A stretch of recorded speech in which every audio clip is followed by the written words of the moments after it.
The hall of the galactic throne was so large that sound felt small inside it. Light from 1,000 alien stars passed through the clear ceiling and fell onto the polished floor like frozen fire. Delegations from hundreds of species stood in wide circles, each separated by distance and invisible fear. None of them dared to move too much. None of them dared to speak. At the center of everything stood the alien queen. She was taller than any human, her form elegant and sharp at the same time. Her skin shimmered like dark crystal, and long lines of glowing symbols moved slowly across her arms and neck. Her eyes were ancient. They had seen empires rise and fall. They had ordered the destruction of worlds and the saving of others. Around her floated the silent guardians of the throne, living weapons bonded to her will. Everyone in the hall knew one truth. The queen did not ask. She commanded. A single human stood before her. His name was Elias Kane. He wore no crown, no royal cloak, no glowing armor.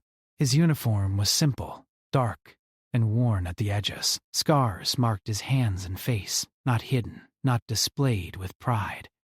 He stood straight, his hands at his sides, his eyes focused, not lowered, not raised in challenge, but calm. That alone sent whispers through the hall. Humans were new to the galactic stage.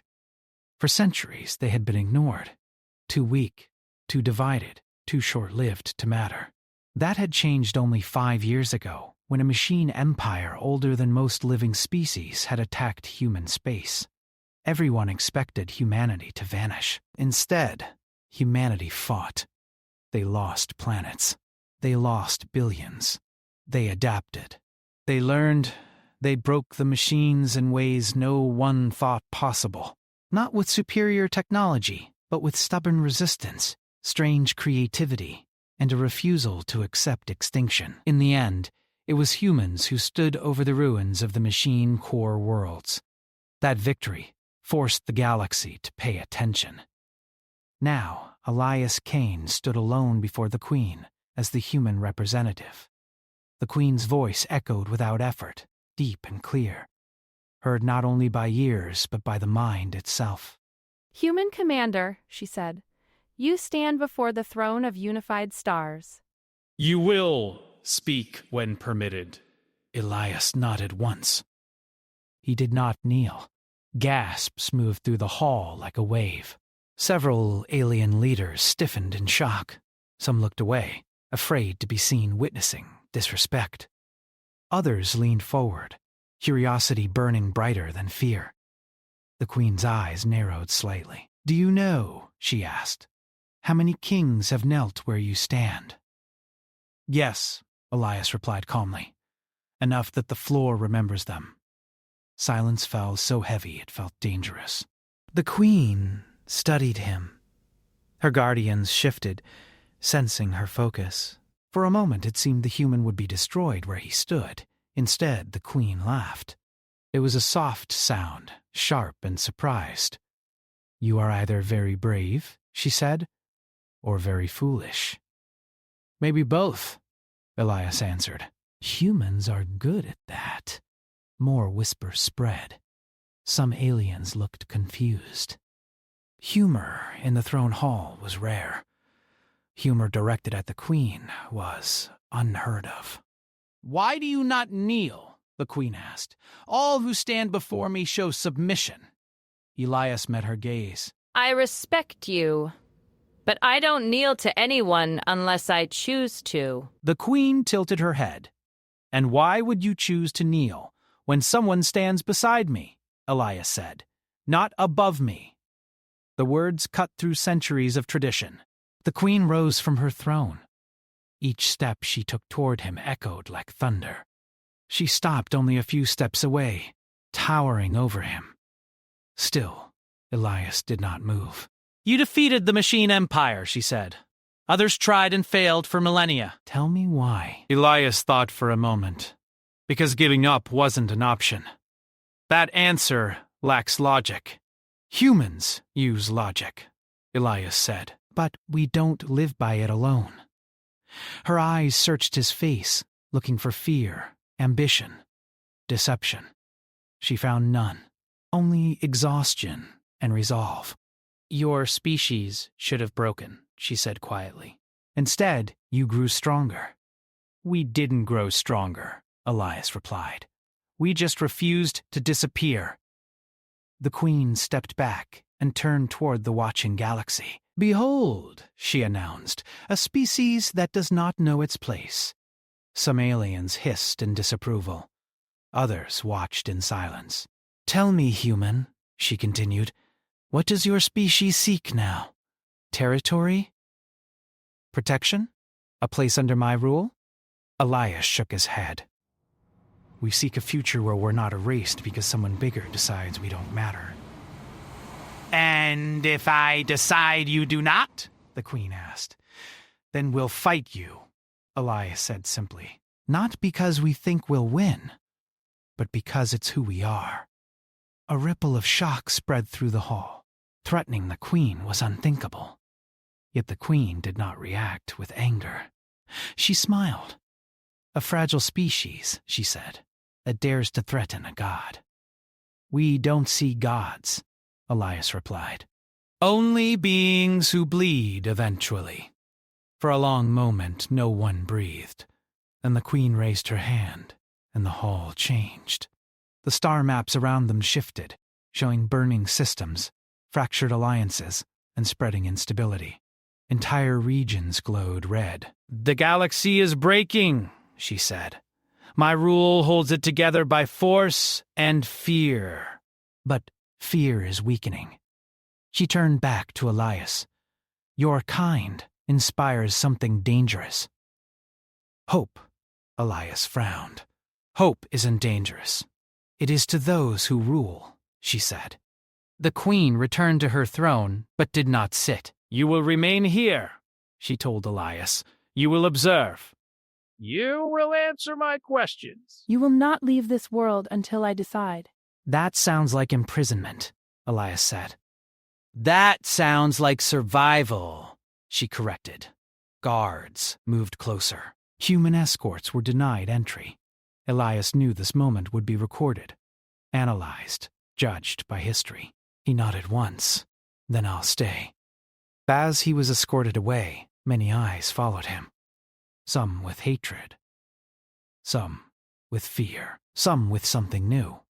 Curiosity. From her throne, the alien queen watched the human disappear into the vast halls of her palace. For the first time in centuries, her thoughts were unsettled. She had expected a subject. She had found an equal, who did not know he was being tested. And deep within the ancient ruler of the galaxy, a dangerous question had begun to form. What would happen if such a species was no longer beneath her throne, but beside it? The galaxy held its breath, unaware that everything had just begun. Elias Kane woke to silence that felt unnatural, not the quiet of space or the calm of a safe room, but a controlled silence, shaped and designed. The chamber around him was smooth and curved, its walls made of a material that shifted color slowly like breathing stone. Soft light came from nowhere and everywhere at once. He sat up on the low platform that served as a bed. He was not restrained. That fact alone told him this place was not a prison in the normal sense. A moment later, the air in front of him shimmered, and symbols appeared, forming words in clean, simple human language. You are within the inner palace. No harm will come to you unless you choose it. Elias let out a slow breath. That's comforting, he muttered. The symbols faded. The wall to his right opened without sound, revealing a long corridor. No guards waited. No weapons pointed at him. Only the quiet invitation of the path ahead. He stood, straightened his uniform, and walked out. The palace was enormous, but not empty. Tall alien attendants moved through the halls. Their forms varied. Some walked on two legs, others floated, others slid across the floor like living shadows. All of them stopped when they saw him. All of them stared. A human had never walked freely inside the inner palace before. Elias felt their eyes on him, measuring, judging, trying to understand how a species so young could stand unbroken before the queen. He kept walking. Hours passed, or maybe minutes. Time felt strange here. The corridors changed shape, leading him through gardens under artificial skies, over bridges that spanned glowing energy fields, and past windows that showed entire star systems turning slowly in the dark. At last, the path opened into a wide observation hall. The alien queen stood there alone, her back to him, looking out at the galaxy.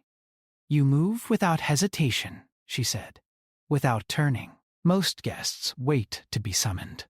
"I figured you wouldn't bring me here just to lock me in a room," Elias replied.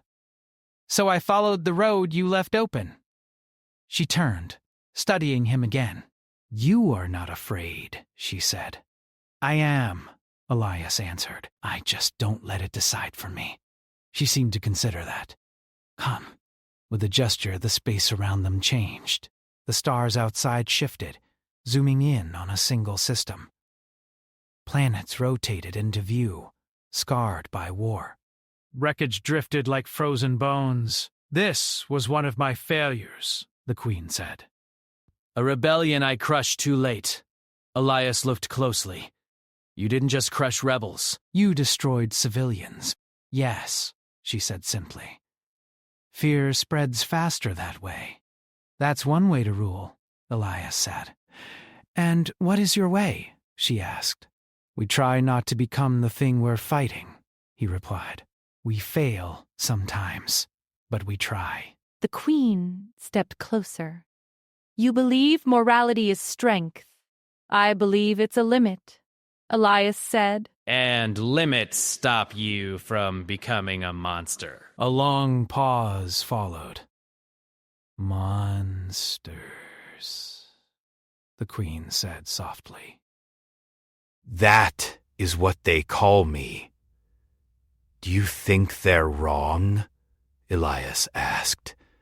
Her eyes flashed just for a moment. "I think they are alive because of me."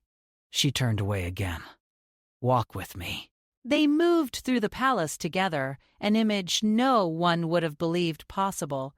The queen explained nothing, but she showed him everything. War rooms where fleets moved like chess pieces, vaults holding technologies older than humanity's written history, archives filled with records of extinct species. "You keep trophies," Elias said quietly. "I keep warnings," she replied. They stopped before a massive chamber where countless voices echoed faintly. "What is this?" Elias asked. "The weight of my rule," the queen said.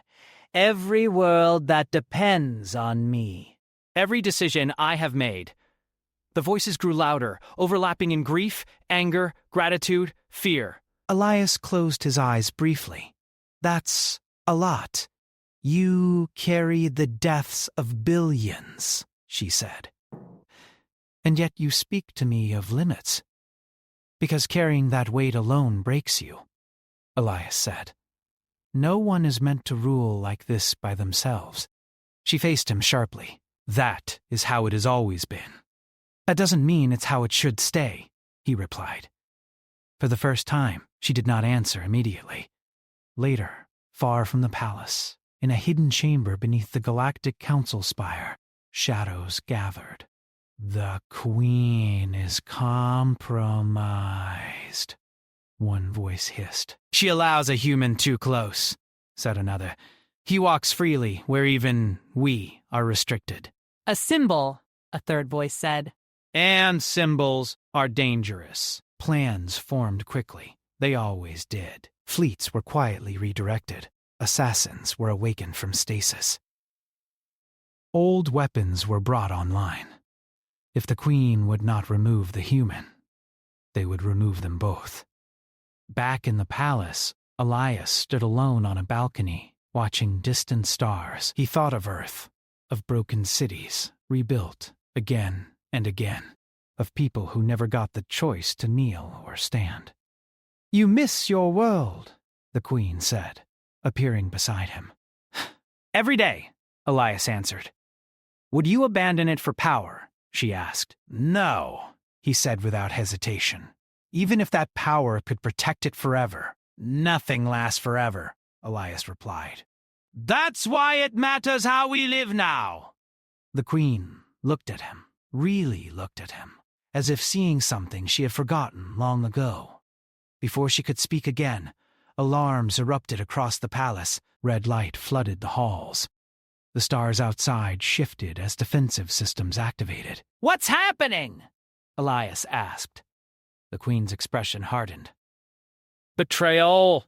The palace shook. Explosions flashed in the distance. Enemy ships emerged from hidden jump points, firing toward the capital world. They're attacking you, Elias said. They're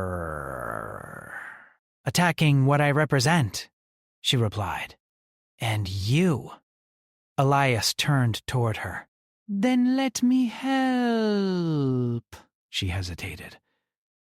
Only for a fraction of a second. Then she nodded. Very well, human, the Queen said. Show me how your people fight when the odds are impossible. As the galaxy burned and ancient alliances shattered, a human and an immortal ruler stood side by side for the first time. And far across the stars, those who plotted their fall did not yet realize the mistake they had made. The first blast struck the outer defense ring like a hammer made of light. Space around the capital world rippled as shields flared to full strength.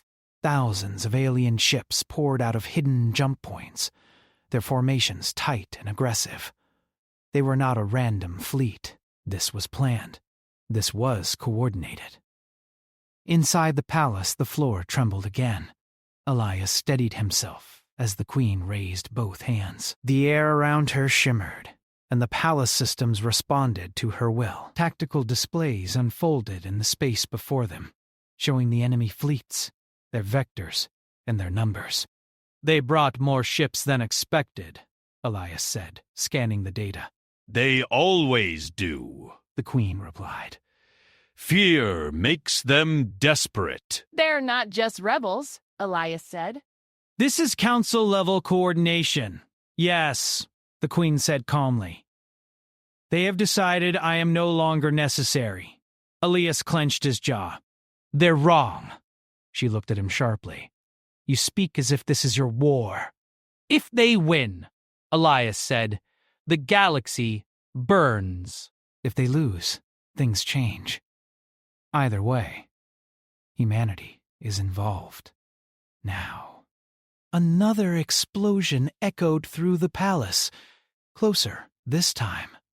The Queen turned and began walking. Come, if you are to help, you will see the heart of this battle. They moved fast through corridors that were no longer calm. Servants and guards rushed past, carrying orders, activating defenses, sealing sections of the palace. Outside, streaks of light marked ships dying in space. They entered a vast command chamber. It was circular, with the Queen's throne at its center, but now it was alive with motion. Alien commanders of many species stood at stations, their faces tense. When they saw Elias enter beside the Queen, several froze. A human in the war chamber. The defenses are holding, a tall, scaled commander said, but the enemy fleets are probing for weaknesses. They will find one, the Queen said. They always do. Elias stepped forward. May I speak? The room went silent. The Queen did not answer immediately. Then she nodded once. Speak. Elias pointed at the display. They're spreading their fire evenly across the shield. That's not how you break it, the scaled commander hissed. You question our tactics, I question theirs, Elias said. They want you to think this is a siege. It's not. He tapped a section of space near the planet's shadow. They're hiding something here. The display zoomed in. At first, nothing seemed unusual. Then, faint energy signatures appeared. Stealth carriers. the Queen said slowly. Yes, Elias replied, loaded with strike teams.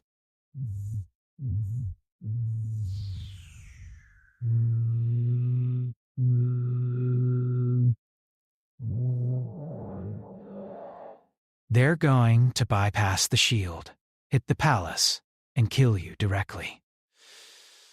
Several commanders spoke at once. Panic rose. The Queen raised her hand, and silence returned. How do you know this? She asked Elias. Because that's exactly what we would do, he said. When the enemy is stronger, you don't fight their army, you remove their leader. The Queen's eyes glowed brighter. Redirect internal defenses. Seal the lower approach vectors. Prepare counterboarding units. Orders flew. The palace adjusted. Moments later, alarms shifted tone. They're coming, someone said. The first enemy strike teams hit the palace shields like knives. Some were destroyed instantly. Others slipped through gaps too small for ships but large enough for soldiers. The fighting became close and brutal. Elias found himself moving with a purpose he knew well. He did not carry advanced alien weapons, only a compact human rifle he had been allowed to keep. Around him, palace guards engaged intruders in flashes of energy and steel. An enemy soldier lunged from a corridor, blade raised. Elias fired once, the body fell. He did not think about it. There was no time. The Queen stood at the center of the chamber, calm amid chaos. Energy curved around her, deflecting attacks, guiding her guards. She was not just a ruler, she was a force, and yet even forces could be overwhelmed. They're adapting, Elias shouted. They're learning your patterns. The Queen turned her head slightly. So, do humans? Yes, Elias said. Which is why we changed them. He grabbed a fallen alien device, studied it for a second, then threw it across the room. It detonated, disrupting enemy sensors. Unpredictable, the Queen murmured. Human specialty, Elias replied. More enemies poured in. One blast struck the floor near the Queen, cracking the shield around her. For the first time, Elias saw her flinch. Without thinking, he moved. He ran toward her, placing himself between her and the attackers. His rifle burned hot in his hands as he fired again and again, forcing the enemy back. Human, the Queen said sharply. Move.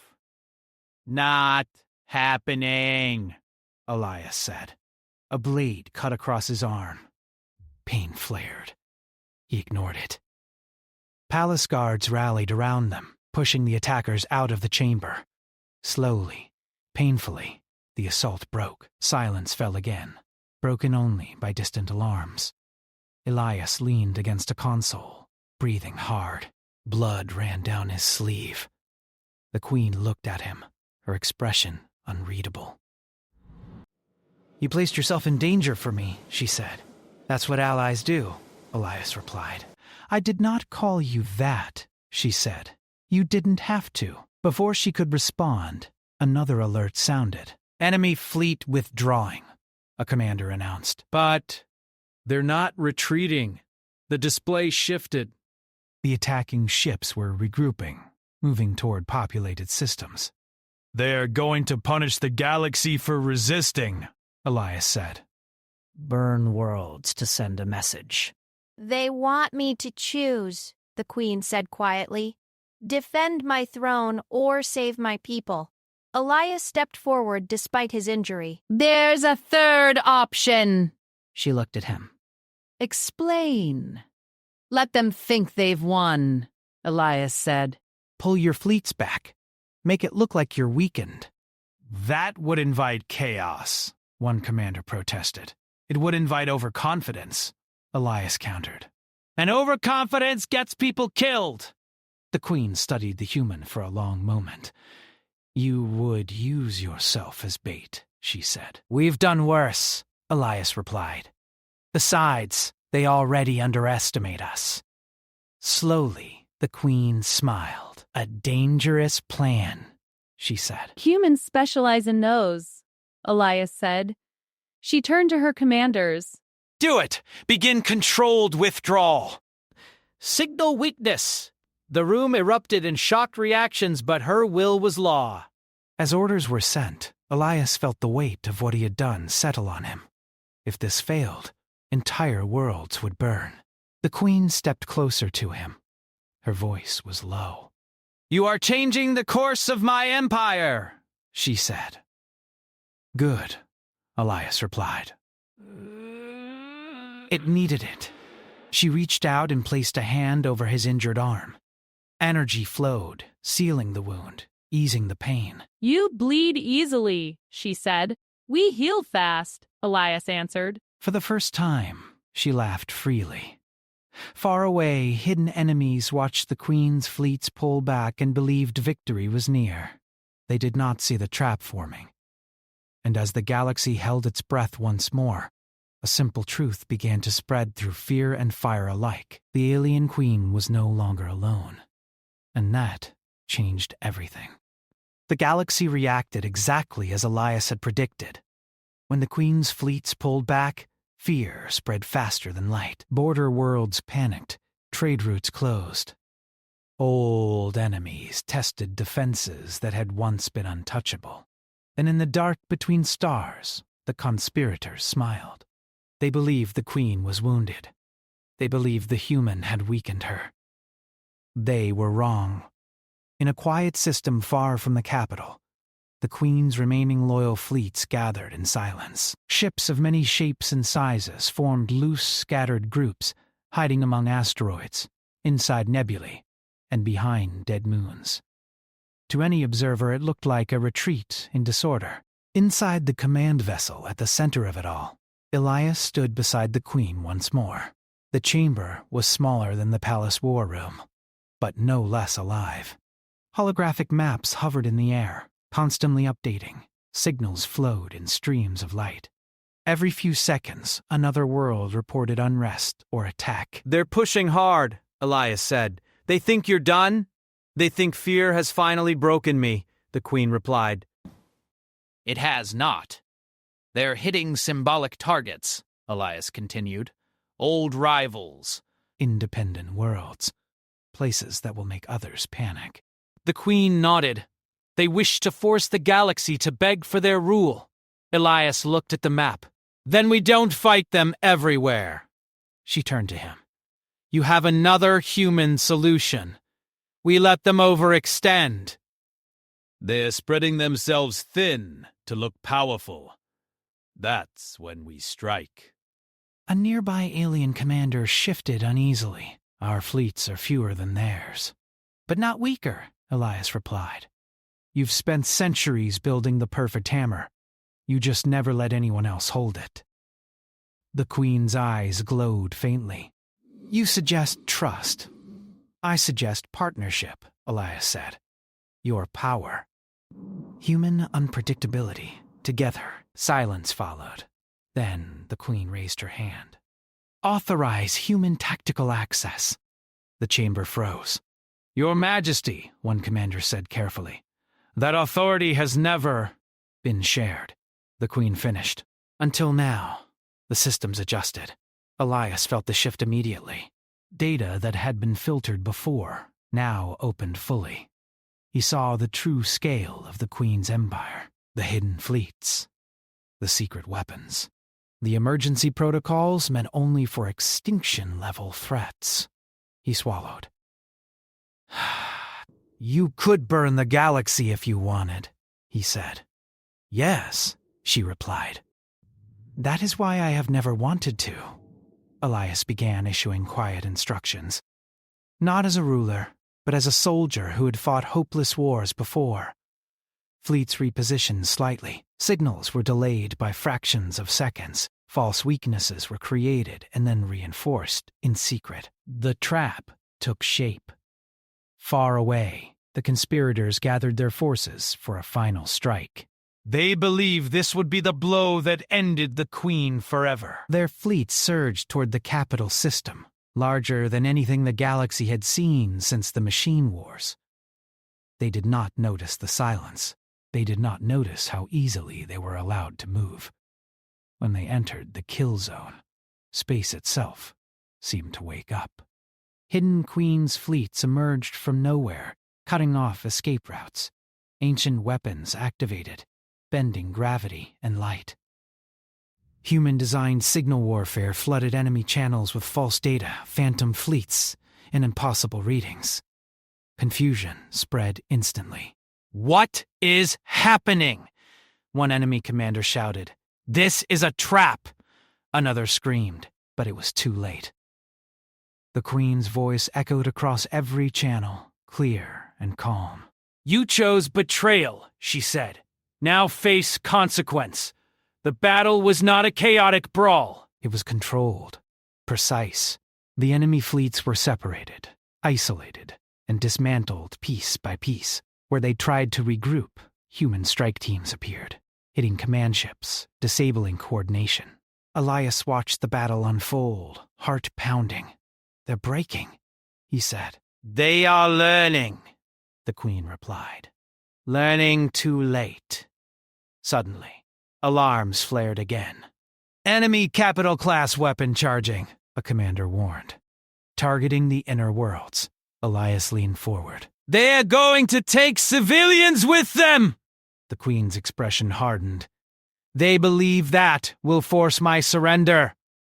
Elias met her gaze. Let me handle it. She hesitated. This time, it lasted longer. Then she nodded. I will trust you. Human stealth vessels, hidden until now, surged forward. Small. Fast. Almost invisible. They flew straight into the path of the charging weapon, not to destroy it, but to board it. Inside the enemy ship, human soldiers fought through corridors designed for larger beings. They used speed, coordination, and ruthless efficiency. The weapon was disabled seconds before firing. Cheers erupted across the loyal fleets. The enemy's will shattered. One by one, their ships powered down or fled. Some surrendered. Some were destroyed when they refused. When it was over, space was filled with wreckage and silence. The Queen stood tall, watching the aftermath. The rebellion is finished, a commander said. The council leaders are captured. The Queen closed her eyes briefly. When she opened them again, they were no longer burning with war. Bring them to me, she said. Later, aboard the Queen's command vessel, the captured conspirators were presented. Once proud leaders now knelt, their fear naked and real. You feared my rule, the Queen said. So you tried to replace it with chaos? One of them looked up. You were alone, immoral, untouchable. She glanced at Elias, standing quietly at her side. I was, she said. I am no longer. She turned back to them. Your punishment will not be extinction. They looked confused. You will live, she continued, and you will watch the galaxy change. The prisoners were taken away. When the chamber emptied, only Elias and the Queen remained. You could have destroyed them, Elias said. Yes, she replied. That was the old way. She faced him fully. You have altered my empire more in days than centuries of war. Elias shrugged slightly. Humans have a talent for disruption. She stepped closer. You stood between me and death. You gambled entire worlds on a plan you believed in. I trusted you, Elias said simply. The Queen was silent for a long moment. Then she spoke the words that would echo through history. Will you rule the galaxy with me? Elias did not answer immediately. He thought of Earth, of freedom, of the danger of power without limits. He looked back at her. Only if we rule differently, her eyes shone. Then stand with me. Outside, The galaxy slowly began to realize that the war had ended, and that something entirely new had begun. The galaxy had never seen silence like this. After the great battle, the remnants of the enemy fleets either fled into hiding or surrendered, leaving the capital system eerily calm. Stars that had once been masked by warships and explosions now shone clearly, their light reflecting off the vast glass spires of the Queen's palace. Planets no longer trembled under the weight of fear, though the memory of it lingered like a shadow across the stars. Inside the palace, the atmosphere was different.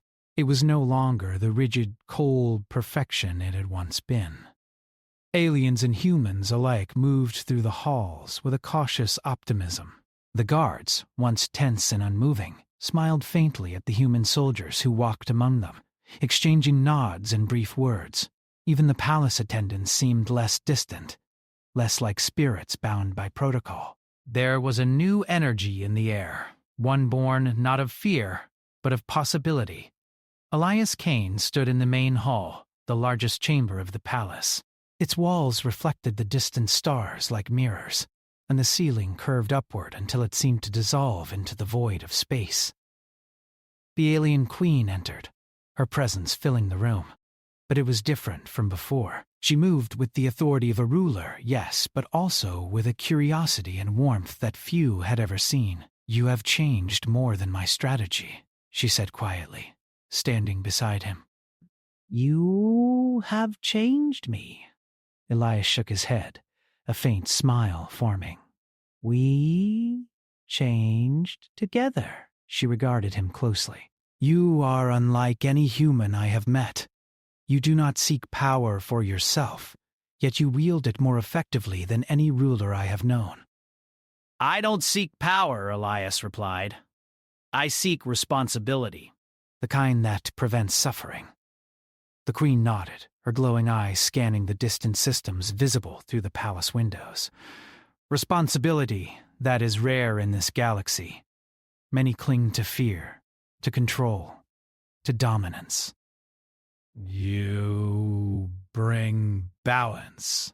For the first time, Elias felt the weight of his journey, of the path that had led him here.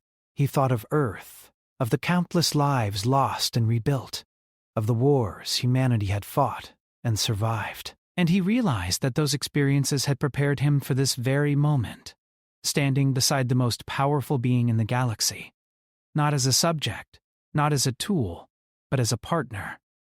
Outside, in orbit around the capital world, the Queen's fleets were already moving. Ships from multiple species patrolled together, coordinated not by fear or domination, but by trust. Humans worked alongside aliens, sharing tactics, communication, and resources. It was unprecedented. Worlds that had been enemies now found common ground under the new order. Within the palace, the Queen gestured to a series of holographic displays that hovered in the air. They showed the galaxy in a new light. Trade routes reopening, independent systems reaching out for alliance, and messages of hope spreading across the stars. "These are the first steps," Elias said. "The galaxy will take time to heal, but it can." The Queen turned to him. "And you will stand beside me as we guide it?" "I will," Elias said without hesitation. For a moment, the weight of the galaxy pressed upon them both. The Queen had ruled for centuries with absolute authority, yet now she faced a different kind of challenge. Partnership. And Elias, once just a soldier, now carried the responsibility of ensuring that power would be used wisely. The first council meeting of the new alliance was held soon after. Representatives from dozens of species gathered, some nervous, some skeptical. The Queen sat at the head of the table and Elias beside her. He could see the hesitation in the eyes of many delegates, but he also saw hope, a fragile, growing hope. "You feared me," the Queen said, addressing the council, "and for centuries I ruled with that fear. Today, I stand not alone, but with a human who has shown me that strength lies not in domination, but in cooperation." A murmur spread through the room. The delegates shifted, some exchanging glances, some leaning forward in curiosity. Elias stood, his presence calm but commanding. The galaxy has suffered for too long under fear. We can rebuild, not by crushing each other, but by working together. Every species has value. Every voice deserves to be heard. And we will defend that principle, not through terror, but through unity. Silence followed, heavy with contemplation. Then, slowly, one by one, delegates nodded. Some still wary, but willing. Outside, across the galaxy, systems began to respond. Borders once closed were reopened. Trade resumed. Messages of hope and cooperation spread faster than any fleet. And everywhere, the story of a human standing beside the alien queen became legend. Back in the palace, the queen studied Elias, her expression softer than it had ever been. "I once believed ruling alone was necessary," she said. "I see now that it is not. With you beside me, perhaps even I can learn what true leadership means." Elias smiled faintly. Leadership isn't about fear or power. It's about making choices that protect those who cannot protect themselves. That's all anyone can do. She reached out, placing a hand on his shoulder. "Then we will do it together." The years that followed were not without challenges. Some systems resisted, some old rivalries flared up. But under their joint guidance, the galaxy began to stabilize. Fleets defended the innocent, not for glory, but for protection. Trade and communication networks connected distant worlds. Education and technology spread to planets that had long been isolated. Elias traveled to worlds the Queen had never visited. He spoke with people from countless species, learning their needs, their fears, and their dreams. And always he returned to the palace, where the Queen awaited, sharing her wisdom, her strength, and now, her trust. They were an unlikely pair. The immortal ruler of the stars and the human who had once been a soldier. Yet together, they embodied a new truth for the galaxy. Courage, intelligence, and compassion could outshine fear and domination. One evening, standing on a balcony overlooking the capital world, Elias watched the sunset over a sky filled with countless stars. The light reflected off the oceans and cities below, painting the world in gold and red. The Queen joined him silently, her presence steady, reassuring. "You could have remained distant," Elias said. "Kept me at arm's length, like all others before." "I could have," she replied. "But you taught me that strength is greater when shared." Elias glanced at her, a faint smile playing on his lips. "And you taught me that leadership is not just about surviving, but about guiding others to live better." For a long moment, they simply stood together, looking out across the world and the stars beyond. In that silence, the galaxy seemed to pause, as if acknowledging the birth of something new. "The galaxy will remember this," the Queen said softly. "The stories, the battles, the choices, all of it. And they will remember us," Elias said. She looked at him, her eyes glowing faintly. "Yes, not as ruler and subject, but as partners." Outside, stars twinkled like distant fires. Worlds turned slowly in their orbits, and the galaxy moved forward, no longer governed by fear, no longer fractured by mistrust. Under their guidance, it flourished. Species learned from one another, sharing wisdom, technology, and culture. Humanity, once ignored and underestimated, now had a place at the center of the galaxy. Not through domination, but through courage, ingenuity, and integrity. And in the heart of it all, the alien queen and the human who had dared to stand before her ruled side by side, shaping a galaxy that was stronger, fairer, and alive with hope. The galaxy had seen war, betrayal, and fear, but it had never seen partnership like this. And as centuries passed, the story of the human who refused to kneel and the queen who chose to rule beside him became a legend, whispered across worlds and written into the stars themselves. Together, they proved one undeniable truth. that even the most powerful ruler cannot shape the galaxy alone. True strength lies in trust, courage, and the willingness to stand together, no matter how impossible the challenge. And so, the galaxy was no longer just a place of fear. It became a place of hope. And the human and the queen ruled it, not with fear, but with vision, courage, and an unbreakable bond forged in the fires of war and tempered by wisdom. For the first time, the stars themselves seemed to shine a little brighter, as if acknowledging that this was the dawn of a new era. The galaxy had changed forever, and it was only the beginning.